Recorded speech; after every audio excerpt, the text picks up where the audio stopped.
Halo anak-anak kelas 5, bagaimana kabar kalian hari ini? Semoga semua baik-baik saja ya. Ingat jaga kesehatan dan tetap di rumah. Kembali lagi dengan Ibu Ade dalam pembelajaran kita pada pagi hari ini. Hari ini kita akan belajar materi di tema 3, makanan sehat, subtema 2, bagaimana tubuh mengolah makanan, dan pembelajaran kelima. Simak video selengkapnya ya. Nah, tujuan pembelajaran kita pada pagi hari ini yaitu yang pertama, siswa mampu mendefinisikan fungsi organ pencernaan dengan benar. Yang kedua, siswa dapat melengkapi bagian sistem pencernaan dengan tepat. Yang ketiga, siswa mampu menjelaskan kesimpulan isi iklan media dengan benar. Yang keempat, siswa mampu memperagakan kembali bahasa iklan dengan tepat. Suatu pagi, Dayu mengeluh sakit perut saat ia sedang berbaris dan bersiap masuk ke kelas. Setelah dicari tahu, ternyata Dayu tidak sarapan. Malam sebelumnya, ia juga terlambat makan malam. Akhirnya sakit magnya pun kambuh.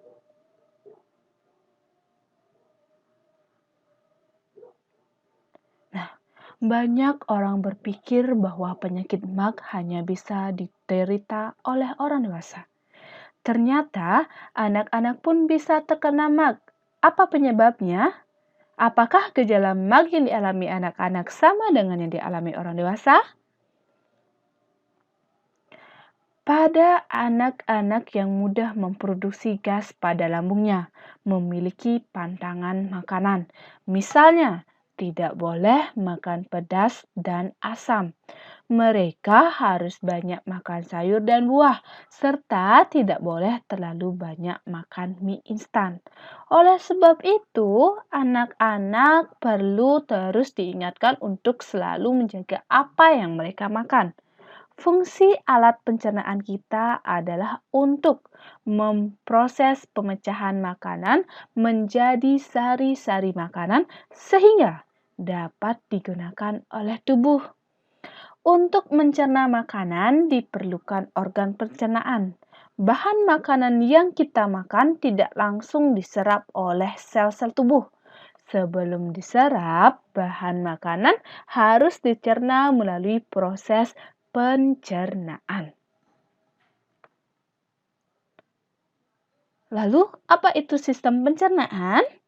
Nah, sistem pencernaan adalah proses mengubah makanan menjadi sari-sari makanan yang dapat diserap oleh tubuh. Proses pencernaan dibagi menjadi dua. Ada pencernaan mekanik dan ada pencernaan kimiawi. Pencernaan mekanik adalah pencernaan yang dilakukan secara mekanik, yaitu dengan bantuan gigi dan gerakan peristaltik dari usus. Ini berguna untuk mengubah makanan menjadi lebih halus. Sedangkan pencernaan kimiawi adalah pencernaan yang dilakukan dengan bantuan zat kimia berubah enzim. Lalu, sekarang mari kita mengenal organ-organ pencernaan. Yang pertama yaitu ada mulut, ada kerongkongan, lambung, usus halus, usus besar, dan anus.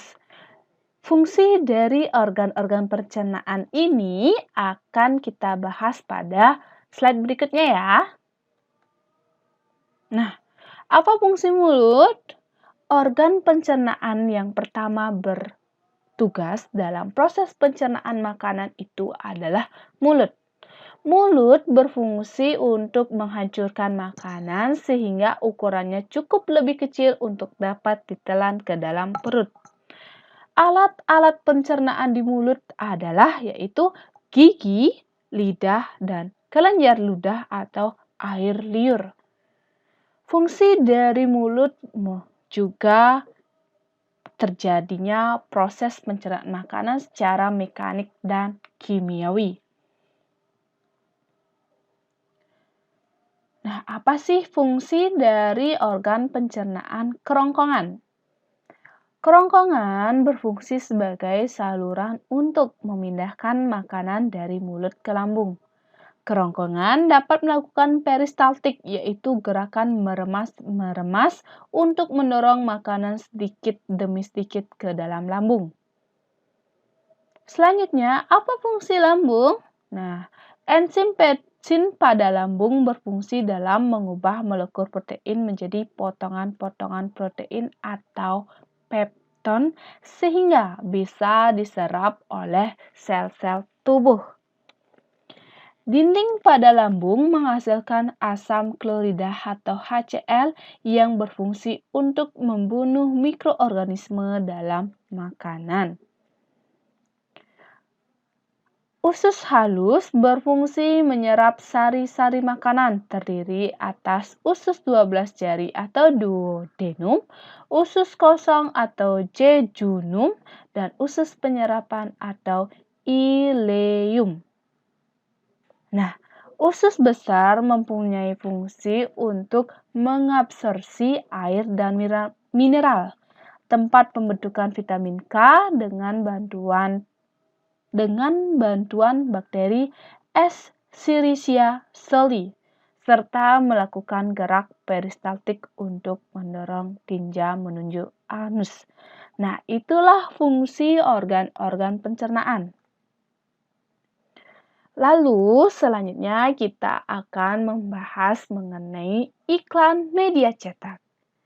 Nah, untuk menyimpulkan suatu iklan media cetak, itu kita harus menentukan kata kunci. Kata kunci dalam iklan yang di samping ini yaitu adalah perilaku hidup bersih dan sehat. Gambar pada iklan tersebut sesuai dengan pesan yang disampaikan cukup menarik dan cukup jelas. Target iklan tersebut adalah seluruh masyarakat. Nah, kesimpulan dari iklan tersebut adalah mengenai bagaimana cara menjaga kesehatan dengan gaya hidup bersih. Nah, sekian pembelajaran kita pada pembelajaran 5, tema 3, dan subtema 1 ini. Semoga dapat bermanfaat bagi siswa kelas 5 yang sedang belajar di sekolah SD Negeri 3 Celup. Terima kasih, ingat jaga diri, jaga kesehatan, dan jangan lupa pakai masker.